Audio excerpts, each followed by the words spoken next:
Tell me how you make it funny. Why funny? Oh really? Tell me make it funny. Come on, tell me how. Come on. Oh really? How you make it funny?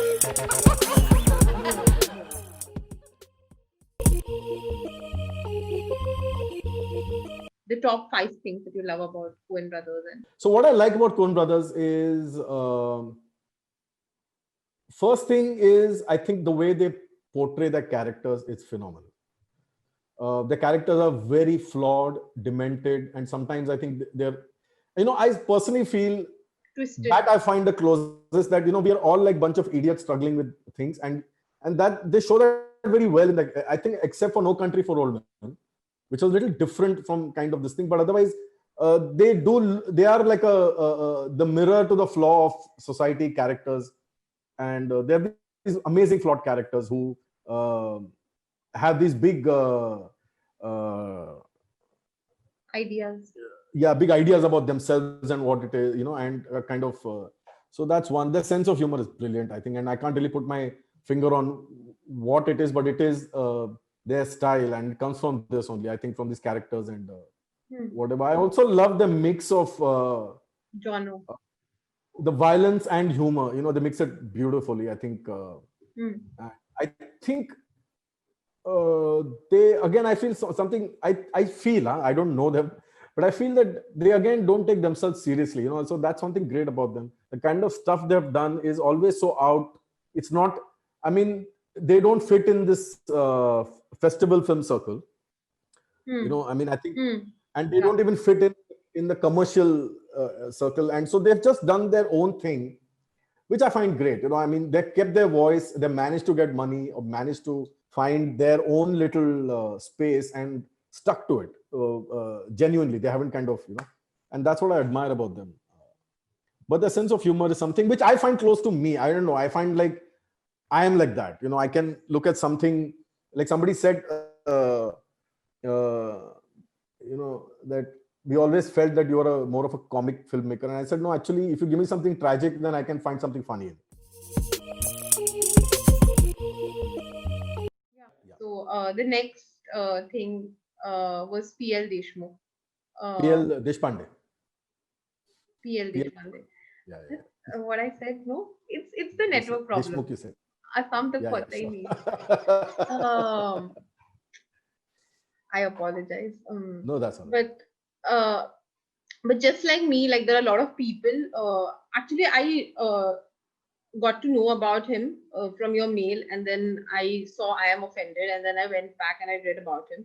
But I think it would be great if you like introduce us to him, because he's essentially from that part of the country, and also like tell us about his influence on you. Okay. Influence, I mean, okay, that's a very strong word. But anyway, see, PL, I mean, for me, he'll be always my favorite author, writer. PL Deshpande is a very, I mean, anyone in Marathi culture, and not even Marathi, some even outside. So I know even like I married a Gujarati, and her grandfather knows about PL Deshpande, and he used to, he had his cassettes, so he had his sold out shows and everything. Yeah. So PL Deshpande is for me to introduce is a ridiculous thing, but he was a brilliant artist, I think, in all ways. So it was not that he was just a writer, or he was just an actor, or just a comedian. He was also a phenomenal musician and a great thinker. But everything he did with a lot of love and gentleness and humor. His humor, you could see in his humor, there was no, there's the word tiraskar. There was no, he never looked down on anyone. He never looked down on anyone, never had any bitterness in that thing. There was always love for humanity. You could see it constantly. He never kept himself on a higher platform and made a commentary on someone. If he made a commentary, it was on an equal level, and incredibly disparaging himself towards himself. Never took himself also very seriously. But these are legends, not just because of this the comic writing I'm talking about, because they are responsible for early cinema in Marathi. They had a huge. There are amazing Marathi, children songs and rhymes which we all learn, and quite a bit of them have been composed by Mr. P.L. Deshpande. So that's legendary. I mean, like every Marathi kid has heard this in the Nach Re Mora Ambacha Vanat Nach Re Mora Nach. We all learn it as in, it's like Twinkle Twinkle. Like, imagine knowing somebody who wrote Twinkle Twinkle Little Star. Right, You right, know, right. it's equivalent to that.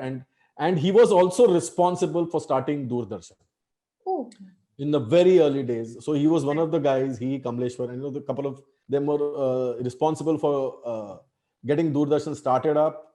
And he also quit because there was a time when I think Nehru was supposed to come and the children were supposed to ask him questions. And he wanted to make it genuine, you know, that children should ask what they feel like. But he was told, no, we will give the questions to the kids. So he got a little disillusioned by that, and then he kind of said, okay, I'm not really interested in this whole political thing. So I mean, that's a background, but otherwise great humorist, satirist. He wrote amazing number of plays, and the best thing about him was that and which we call now stand up, but he would he had cassettes and he would just narrate his stories and essays, and each of them was about a subject. Like sometimes it was about a teacher. Sometimes he had done a very funny piece called Mumbaikar, Nagpurkar, Punekar, which is just seeing Right. the funny differences between the three Maharashtrians, Right, right. the Maharashtrians from these three areas. And so that different varied subject. There was one entire piece on a Parsi gentleman had met in a train. And the funniest one for me was Batata Chichar, you know, which is a nice 2.5 hour thing on this whole thing called one chawl called Batata Chichar, and all the people staying there and the entire scape of it, and you know what all happens there. And obviously, like all stand-up, all of it was from life.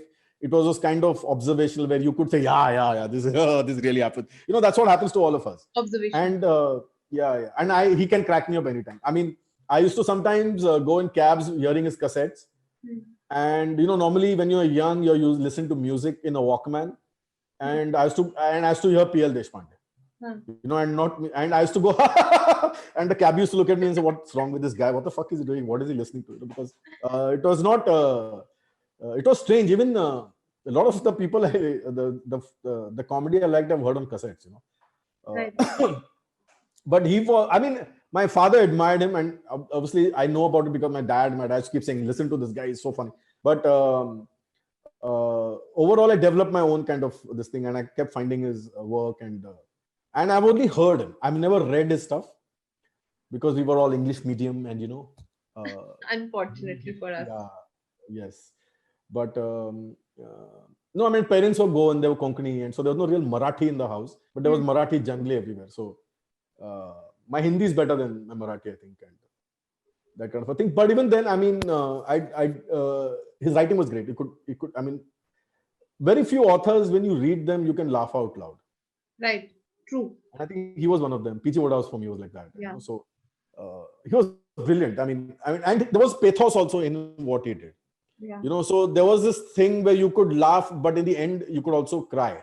When he got down to, there's a very nice piece he wrote about his teacher in his school in his village, and towards the end of it, you could break down crying because he shows the poverty. He talks about the poverty that man is living in, and yet so much pride he lives with.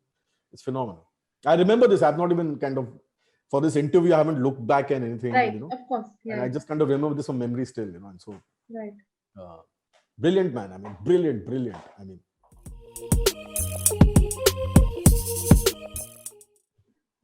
Since you already mentioned P.G. Wodehouse, I mean, if this would be the right time to discuss him as well. Yeah.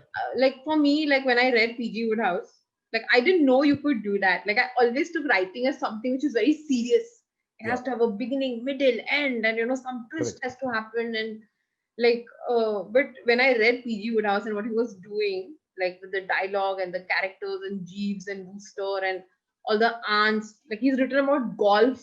Like golf is so boring. Like I know nothing about golf, but I read his golf stories and so what, like, and I feel like in a way he also talks about British society, right? Like he is like the kind of, I don't want to say fake pride, but like there is a sort of like they think they're better than others kind of a thing going on, and he mocks it very lightly. Yeah, yeah. So, like, tell me your thoughts on PG Woodhouse Yeah, and I mean, how. yeah. PG Woodhouse actually, I do think if I say influence, then PG Woodhouse would be an influence because Right, I right, learned a lot about, uh, one of the most important things I think in humor is the ability to laugh at yourself and uh, understand the humor of things also. right. And I think for me, and when I came from a very tough background, and that really helped me to kind of always see the humor in this, no matter where it's going. You know, it kind of helps you keep that balance and not get overwhelmed by circumstances. And I think I learned that from PG Woodhouse and this whole self-deprecating humor that laugh at yourself and don't take yourself so seriously and look at the humorous bright side of things. I think I got that from PG Woodhouse and his style of humor. It's very particular.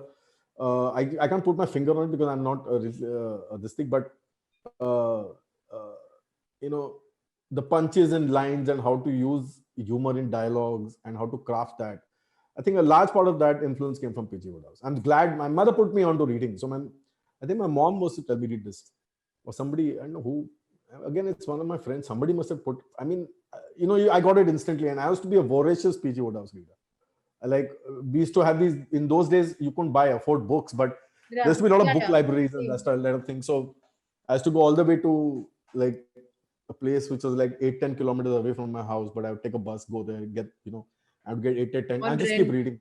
Yeah, and then Yeah, return them. So PG Woodhouse for me and the characters he created, and yes, I think he very gently thrashed the British royalty and this whole upper class, this yeah, thing very beautifully. I mean, I think for me now, I think the one thing about humor is being gentle yeah, and being kind. I personally feel you can be as funny but there is this other kind of humor which is being harsh or being very bitter or being very hard, and like I can't hate people, and I love people, and yeah. even if I make fun of anyone, I'm not um, I mean we sometimes say let's have a bitch session about things and all, but I don't hate them. I don't really I really love people, and I can see funny things in anything or anyone, but that's one very important thing, I think, that you love the people you write about, and don't use humor as just a vent for your own angst, and that's what I mean, PG Woodhouse and Pula Deshpande, these are the two guys who taught me that one very important thing, that you can always be bitter and then lash out through humor also, you know or you Right, can always say, you know what, but uh, uh, and that's a great way to kind of even make someone see a point of view. Humor is a wonderful way also of doing it, hmm, where sometimes people can laugh and agree and kind of get the point what you're saying. So sometimes I do use that as, even during meetings and anything else, I use humor constantly as a way to get the other person to see what I'm saying. I could be angsty about it, but I make a slight and this I got from these people, I think, uh, right, especially PG Woodhouse. I mean, right, if you see the way he mocks everything, and hmm, yet there's no rancor in it. There's no real, this thing. That's wonderful, I think, and it's a great quality to kind of keep doing that. And I've seen many great authors. Always, everybody has PG Woodhouse with them. I had gone to meet a very famous Hindi playwright and writer called Sharad Joshi, and so you think Hindi, so huh, what kind of books? So in his house there's a whole PG Woodhouse, and again Sharad Joshi was a great humorist and a very good satirist himself, and you understand the value of something like a PG Woodhouse is phenomenal to anyone who's writing humor, comedy. There is something brilliant about it. So, Eddie Murphy is the only Yeah, stand-up. I mean, he's not just stand-up. He's done so much. But you mentioned Delirious, yeah, delirious. Yeah, his 1 hour special. Um, so, do you want to talk about that? Like, what yeah, do yeah, you yeah, like about it so much? Like, I feel it's such a wholesome experience because there's so much that's happening. Like it's not just great writing. You see performance, you see observational, you see like there are so many things that he brought to the stage. Right. Anyway, so there are a lot of other comedians, George Carlin and Right. stuff like that, and people like that who have been amazing. But Eddie Murphy was my first stand-up I ever saw, and it blew my mind. And I said, "Shit, you can do this. You can actually just be funny." And I thought he had an amazing range. I mean, he was a very good impersonator. He was very good, and his timing, everything. I mean, it was great. And I still remember the bear and the rabbit joke in Delirious. We still talk about it, and I'll never forget that joke. And again, there was still something touching in it also, because he talks about his childhood, growing up as a black kid in a black family, and what that must have meant. And, Yeah. but again, Yeah, about his father. the humor in that, and his father, and whatever, everything, being beaten up, being thrashed, being whatever. So it's wonderful, and it was so open, and he was so like, see, this is, I'm talking of what, 89, 88, right? I mean, Right. we are not even supposed to forget cursing and all that. And this guy is doing all these sex jokes and dick jokes, and I'm like, fuck, why? It's so funny, it is amazing. So to see somebody being able to do that was brilliant, I mean, on stage. So that was a big eye opener, and kind of made you think of expanding, when you say humor, it's not just mimicry, it's not just doing impersonations, it's not just doing that kind of stuff. It's actually, you can talk and be funny and find that connect with people. I thought that was great. It helped, like, it helped me later down the line when we were kind of writing stuff, and that and Monty Python. Yeah. Monty Python was again another Brilliant. Brilliant. I mean, so again, Monty Python was another friend of ours who said, "You guys do these skits and all. Have you heard of Monty Python?" I said, "What, Monty Python kya hai?" And then he got cassettes for us. Right. So imagine, I saw Monty Python actually perform. I mean, their performance is much like maybe 8-10 years later. But all that time we had only cassettes, and we are hearing it, and we are going crazy, and we're thinking, what is this humor? There's no connection. There's nothing. It's like so arbit. Yeah. Excuse me, can I have an argument?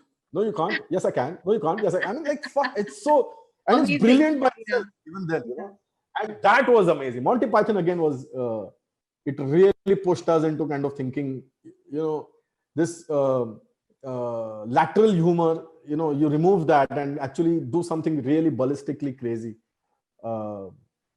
It helped us even in doing this, what is called improv now. We used to have this thing called impromptu, which was same thing like improv, 5 words, and we used to win, and we became very good at that. We used to win contests like crazy. We were like always the winners at impromptu, at improv.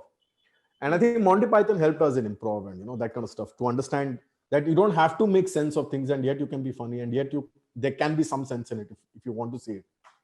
But brilliant, Monty, and all the movies after that. Oof, each one is brilliant. Great commentary on society. I think from P.L. Deshpande, P.G. Woodhouse, Monty Python, one thing I learned was, and I love that in my writing, is to make a commentary on society. So I don't think I can write without, I'm not saying make a commentary as in point your finger and say, "Ye dekho, ye problem hai."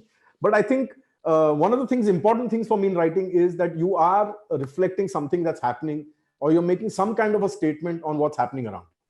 Right. And that, again, very important. Like Sunday will be there. The other scripts I've written, Tathaya has that, and everything. Always there is a kind of a, I think it's insincere as a writer not to reflect your times, or not to kind of, not the times as in what's happening now, but to remove yourself from what's society or this world is little insincere. I think, at somewhere you're also kind of showing your characters in a kind of world and environment, and kind of not to show your characters influenced by that or whatever. I think that's a little insincere. So for me, humor also is about that, that I cannot make it in a vacuum. I can't make my stories in an absolute vacuum.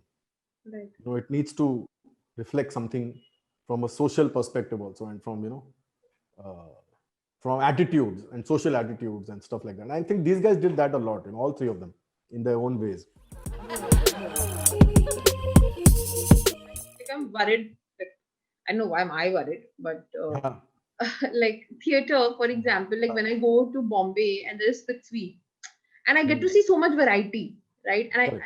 I'm like it's a great exposure. Like even in Delhi, there is like Sri Ram Center and there is Yeah. India Habitat, but in Assam, like I'm from Assam, and like when we were growing up, there were stand-up comedians and there were theater artists, but now they do this mass stuff where Assamese movie actors act in Assamese theater, and they do the same, like the same plot of the movie, they do it in theater, Yeah, yeah, where yeah. there is one guy dying and उसने अपनी आँखें अपनी माँ को donate कर दी है, Oh my उसकी God. बीवी का miscarriage हो गया है, and there are like thousands of people who are going to watch this tragedy, and like I feel like they're killing our basic, like we used to have something Yeah, called yeah. bhavna, and now all of that is gone.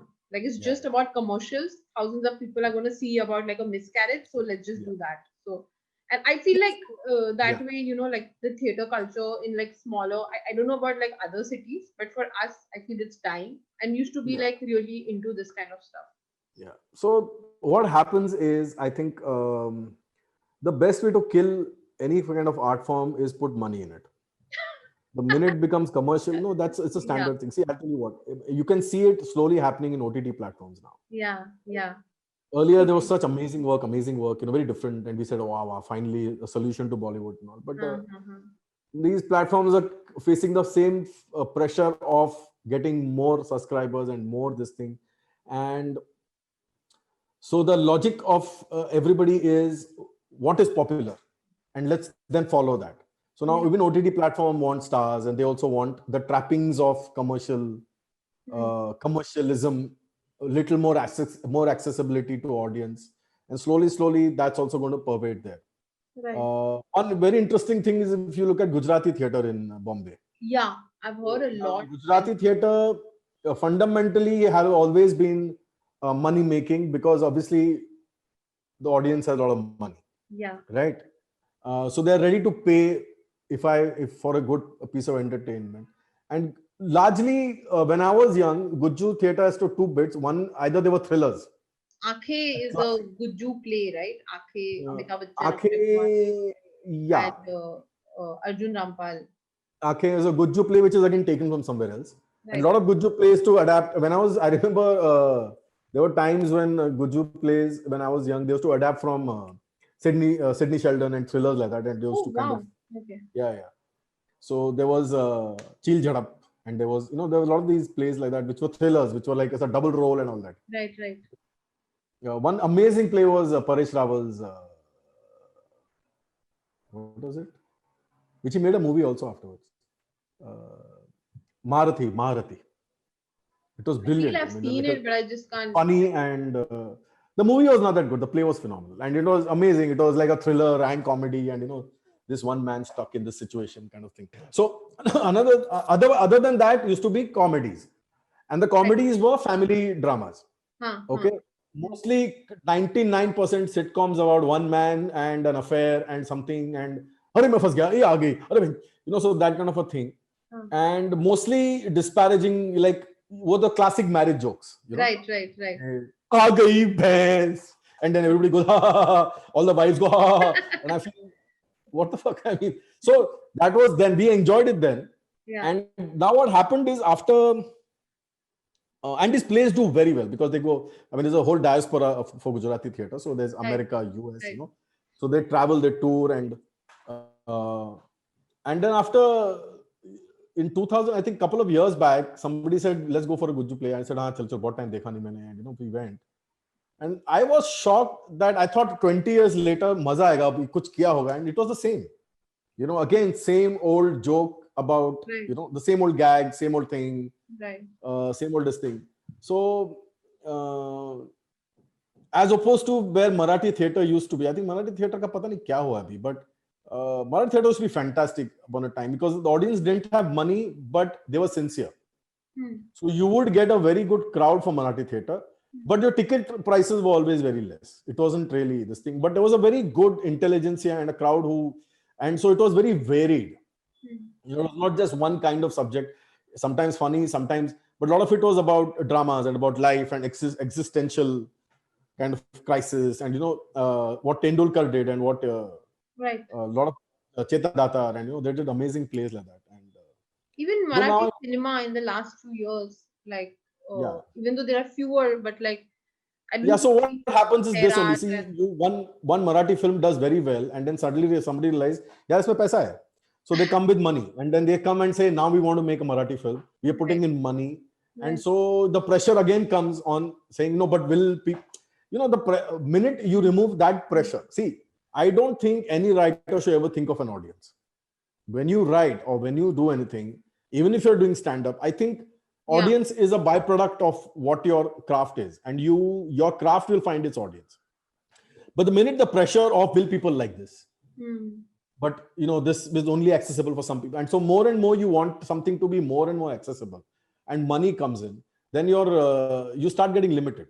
Yes, there will always be a Sairat, but then if everybody is told abhi ek Sairat banao, how is it going to work, right? no, And so that's what I mean. When money comes in, things do go for a toss, because with money come a lot of riders.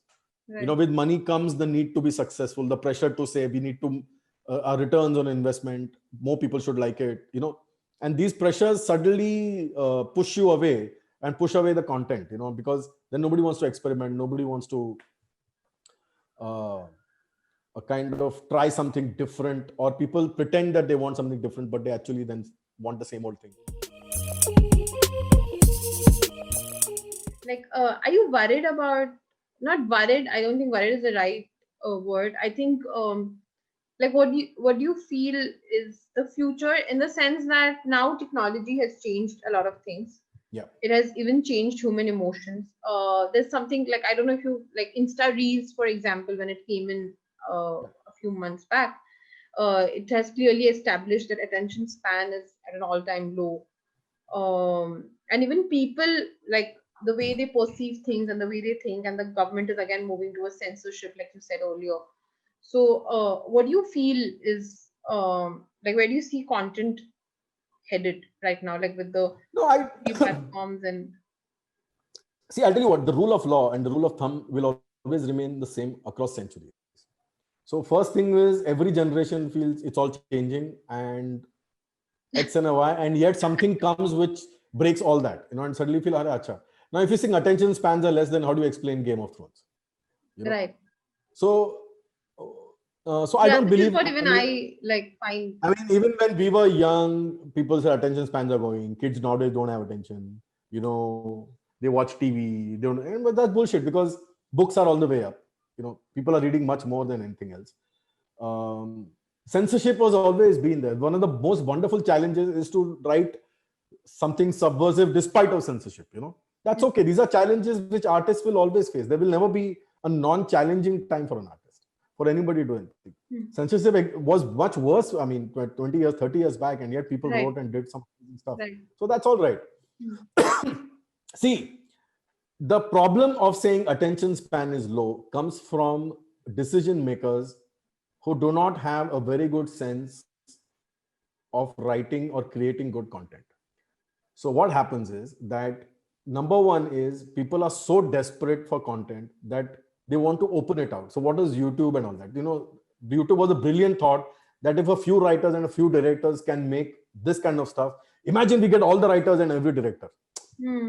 Now, art doesn't work like that. Art doesn't work by numbers. It's not like saying, oh, if in this place there are 10 writers, imagine if in this place, if I look for how many more writers can I find? It doesn't work like that, right? So the ratio of good content or good creative to okay creative to poor creative will always remain the same throughout history. Let's say there will be 5% who are brilliant or 10% who are really good. That always stays. But when you make something inclusive, obviously far more content which is going to come, which is not that great. And if it's not that great, then obviously people are not going to spend too much time looking at it. And so you say, okay, make it short. So at least people don't mind spending time on a very short thing. I'm not going to invest. Okay, something you put on TikTok, I think, yeah, I'll see it for 10 seconds, 30 seconds. That's because it has not been created with any kind of thought or this thing. And so it's easy to spend time on. It's very simple. OTT, if you were paying for everything you saw, how many of the shit would you watch? right? Hmm. Because it's subscription, everybody feels, so everything is free. So then I'll watch this, I'll watch this, I'll watch this. Because in your head, you're thinking it's all free, Hmm. right? But if Right. Netflix, every show you had watched, every series you watch, you had to pay, then Hmm. how randomly would you pick out stuff? Hmm. You would be more. So it's not like people's attention spans are low. It's just that the guys heading content um, do not have a clue of how to make things work, and they don't know how to make it work with writers and how to get in good talent to create that stuff. Right. Right. Because half the time they themselves are battling with, I need more viewership, I want the rickshaw driver also to watch, I want that guy to watch, I want this guy to watch. And how do I do that? I don't know. What do people watch? TV, aisa kuch karo, aisa kuch. So this short attention span shit and all is basically come from the money. Agreed. Because money always finds it difficult to deal with. The worst thing people with money and with the money is that they can't deal with the subjectivity of creativity. Right. Right. Like, how do you know something is going to be a hit? How do you know something is going to be There's a no flop? way to foolproof. I mean, yeah, to depend only on the script. Fuck. Shit. Script. Such a painful thing. I can't write, he can't write, and this guy can write, and how the fuck does that happen? So there is always this force to make something creative always work. And so they will find rules, they'll make laws, they'll find, Yeah. Acha, ye kyun hit ho gaya? Ye kyun hit ho gaya? Okay, so you need a and so this whole thing is actually about a fatigue set in this whole. There are so many entrants now, there's so much money on the net, but nobody knows where it is. So they're kind of, paisa hai, bahut paisa hai, content, bahut paisa hai, but where do you make it? So make it short, make it simple. So that's easy. You always find the easiest way to kind of this thing. So I don't believe attention spans are less.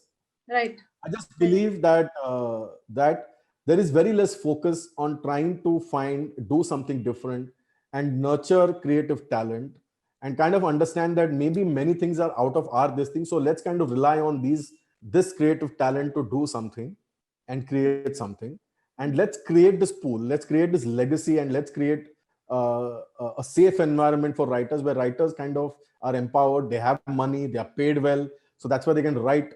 They can not focus only on their bills and where the next check is going to come from. And so because of that, because not understanding how to pick a good creative person, how do you know who's a good writer, who's not a bad writer? It's all subjective. But 90% of people in the power do not know how to do that. Right. So they go after fame. Who's famous? Oh, that guy is famous. Acha, Imtiaz Ali.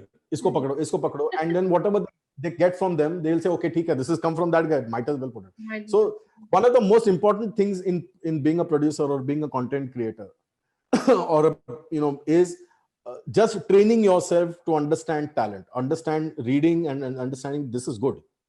A lot of work which is made in Hollywood, if you take and across the world, has not been made by writers, has been made by producers. It's been producers who have coached writers and said, look, and understood that this writer is good. Oh, this is fantastic. This sounds good to me. And we don't have that culture. Right. And when you don't have that culture, everybody's being smart and everybody's saying, aisa karto, this is my theory, this is my this thing. And so that's the reason why all this is happening, because everybody wants to make money. It's a desperation. Kahan se banega paisa? Itna paisa kahan se aayega? Everybody wants those return on investment. Everybody wants phenomenal. You have venture capitalists and you have so many things happening. Varun Grover said in an interview that more and more MBAs are selecting scripts. Exactly. And their qualification is that they have seen a lot of stuff. Yeah. Like many times I find it horrible when I'm dealing with somebody in a platform and they're reading something and they're saying, like that. I said, but if I want to do that, I would have done that. Why am I trying to do something different? Yeah. One has to kind of, there's no payoff for originality in India. It's very tough. If you write something familiar, it's much easier to get picked up than if you write something really different. And it's very tough, that battle. That's why I feel the best content is HBO still. Because HBO is putting their money where the mouth is, So they kind of understood that this is a strong, creative, great writing medium. And they can't, they rely strongly on people watching what they're watching, and they put all their money in that. And they do it well. And that's why even if you go to OTTs, you'll find the best stuff is still HBO. HBO original. At least they take the word original seriously. Yeah. So, and that's because the stakes are high, and because the stakes are high, they kind of have to be very careful with what they do. Hmm. You know, Hmm. the problem is this only that, and that's what I mean, that the correlation of money and art is always negative. It's very rare that there's a lot of money and so great art happens. You know, because when money comes, money wants to double. You know, it wants to do. It wants 150%, 200% returns, and how will that happen? And creativity is such a subjective thing. It is instinctive. It is, you know, no writers ever met all the people in the world to say ye hit hoga. And yet writers write sometimes such brilliant stuff sitting in their house. It touches fucking humanity. So how does that happen? That comes from some talent inside, and somehow people don't like that subjectivity. It's very difficult to deal with that because that's subjective. How do I deal with that? I want something where I put my money and I can see खड़क करके आ जाएगा पैसा. So attention spans, don't believe that shit. Right. Attention spans are good, and if you write and really do something great, people will watch. They will tell others to watch, and they will do it. It's easy to say all this rubbish and make rubbish, and then on top of that, and kind of say, well, attention spans are like, you know, you can't blame people all the time. If you're a bad Right. cook, you can't say people don't have a sense of taste. That's bullshit. You know, I mean, I So think that- in comedy they say that room अच्छा नहीं है, audience अच्छा नहीं है. The room is not warm. but अगर तुम बार-बार बोल रहे हो तो तुमको थोड़ा सा सोचना पड़ेगा. हाँ, yeah, it's just That's what I maybe It's true. Sometimes focus on your punchline Yeah. instead.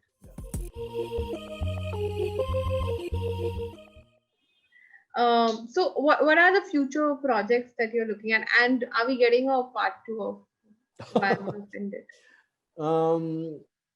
Part 2 of Sunday nahi hoga. I don't know. I mean, you know, we always spoke about it as the cast. Everyone felt, but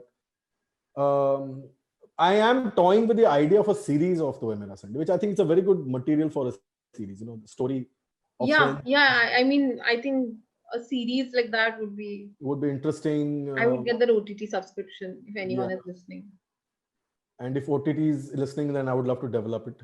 If you guys Yeah. want. But besides that, I'm writing a lot of stuff. There are 3 series premises I'm working on right now. Right. 2 are funny.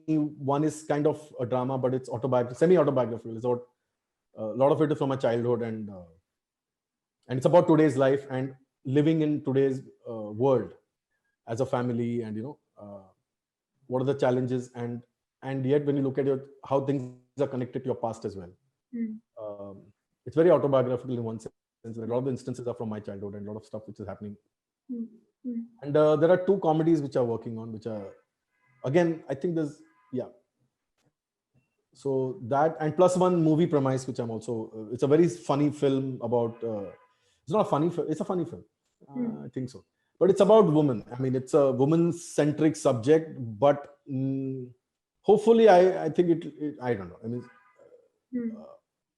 I always felt that when when we see feminist subjects in India, it's always bars and shots, and you know, I just feel that again there's a missing representation of urban Indian women and their choices, and you know, what do they really want, and Right. it's very Agreed. Sex in the City and girls and very derivative. More shots. Yeah, so I mean, I'm not making commentary on anybody, people do, Right. but anyway, that's a subject I had, and so there's another writer with whom I'm developing it. Right.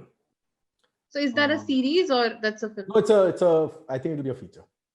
Okay. And currently, I've signed up with Roy Kapoor Films for another script, Okay. which we're now putting together. The script is ready. Now we're kind of getting the actors and stuff like that. It's a beautiful script written by Supratim, and actually it was his script, and then I kind of developed it a little bit with him. But basically, it was something he had written again from something which he had observed in his life, and it's a wonderful film about a mother and son relationship, which is, I don't think, has ever been shown in Indian cinema.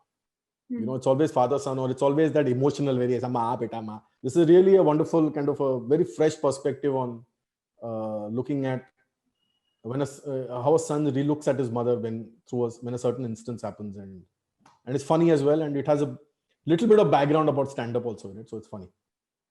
I think a good representation of stand-up is needed, because mostly right now the kind of representation we are getting is very like, it's very cliched, almost, and it's okay. yeah, and no, it's, I mean, the cliche they are creating is also, it's just too far from reality. No, I have done something clever with that because I tell all writers, because this new thing is happening a lot, that it's about a guy who's doing stand up, and and then he gives up his job, and then he does stand up, and he goes to Listen, this, no one and is giving eventually up becomes jobs.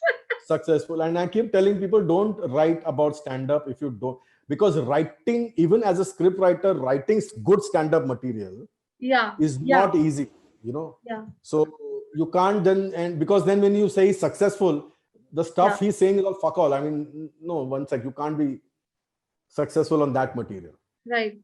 And so it's not, I feel people should avoid, just stop for a while using stand up in film writing and as a background. Measle and all have done a very good job. I know, Kumail did very nicely with the Big Sick and all, but otherwise it The Big doesn't Sick really is work. So just such a, like, when I saw, I thought it was again, it's great because I think he and his wife wrote about, from it comes from from their their life. life. Anything which comes from your life always will have a little more. Right. Right. I think Maisel is also one of the few representations which was, well, even Oh though yeah, it's fictional, it's but brilliant. like It's it's brilliant. close. Yeah, It's yeah. not that easy to get. In fact, I don't see. I mean, even in my this thing, I don't know if I really have seen any great film about a guy doing stand up. Like Imtiaz Ali showed stand up abhi in Love Aajkal 2, in I which didn't see it. it But I'm sure it's not going to be it very was critical to the plot. very, no, it was not critical to the plot. It was just like one random guy coming. I Yeah. was No, it's also a lot of apart it is from done the by this whole thing of what is modern. Modern क्या है? तो हाँ stand up करते लोग. हाँ तो stand up डाल. That's like 20 years back it was photography. Photography. तो लड़के को photography करना है. तो right. so Right. that's not. No, I'm talking of even internationally. I don't know any great film which has used the background of stand up, and it's not. It doesn't work. I think even cinematically, it's not always very interesting that a guy is doing stand up. And there was a very nice, touching film called, I think, what is it called?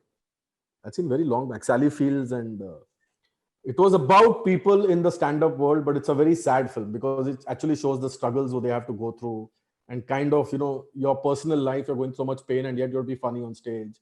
And that was a great film. I forgot the name. I think Tom Hanks was there, and Sally Fields. And I remember that one amazing scene where this guy's running out of gags, so he meets one fellow in a dark alley, and you think it's drugs. Actually, he's selling punchlines. And ऐसा तेरे पास है, कितना लेगा? Yeah, अरे that नहीं, now that sounds realistic. but I am offended. I mean, I'm not offended right now, but your documentary. I mean, I know you told me that you just produced it, yeah. but like, would you be okay talking about it, like a little Yeah, bit? I can talk about it, but I mean, So, like, even for that, yeah. I mean, that really needs a part 2 right now. Yeah. No, but now it's it's Producing the exploded. part 2 is my This point. was so early. Those are early days. Yeah, So like when I Jaideep, see that and I see like everybody in there, like so much has happened to them since. yeah, they've grown a lot. In fact, a lot Yeah. of these guys. So Jaideep, a friend of mine, made this documentary, Right, and right. when we came to know about it, he was struggling with funds, and also we said no, we'll fund it. So to Right. that extent, that's my contribution. So really, it's his work, his research. He's got the material. Once in a while, I used to go meet him and to see the stuff he's got. It used to be fantastic.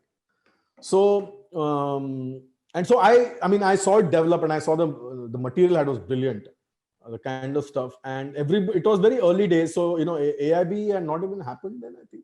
AIB had happened. Or just about kind of It happened. just started. And Yeah. in fact, what I liked is the way they brought out the contrast. Yeah. And then there are some statements that they have made, like some blanket statements, like Hindi Correct. is never going to be stand up. And then now so Yeah. much has changed since. Yeah, that's so much. I mean, never say never to anything. I mean, if you're in any kind of a creative person, Right. even we I mean, say as a director or whatever, I never look at anyone and say, "Tere se kabhi hoga nahi." Right. That's bullshit. At the most, I can say, "Look, whatever you're doing right now doesn't work for me," but that's okay. You can't never make blanket statements like that. And you could see there was a snobbishness between the English stand-ups and how they look down on the which is more the rushes you could make out. Right. And that's strange. We, like I said, India casteism is so deep rooted that we find new avenues for it. So true. So true. It's, and I love Varun Grover's as a stand-up comedian. I think he's phenomenal. I love his work, and And a lot of those guys then were so pretty weak, I thought. And now I see them over the years, I feel, okay, now they're kind of getting it. And, it seems to have, Seasoned. age is very, very great for stand-up Yeah. as well. Yeah, and yet those days were early days. Now the things have become fuck all. I mean, and yet it was so, these people, I mean, Indians don't, and that's why I think the safest jokes in India are marriage jokes, because then nobody gets offended by them. And I always feel that's very funny because marriage is such a institution which is so old, is as old as religion, and everybody gets married. You make your kids marry, and yet when I've seen people in a wedding making fun of marriage when the guy gets married, teri lag gayi hui hai, the guy goes, ha. So how come we don't get offended by something which is such a big traditional thing? We want our children to do it, everyone do it, and yet the joke is marriage joke, and yet to tell your kids get married, and that's the safest space to be in, marriage jokes. Right. But other than that, so yeah, we can't take jokes as Indians, I feel sometimes. Yeah. Oh, I have. It's not that I've ran out of questions, but I feel like I've taken too much of your time. Yeah. No, that's okay. But yeah, I mean, abhi khana, my wife is asking from the side.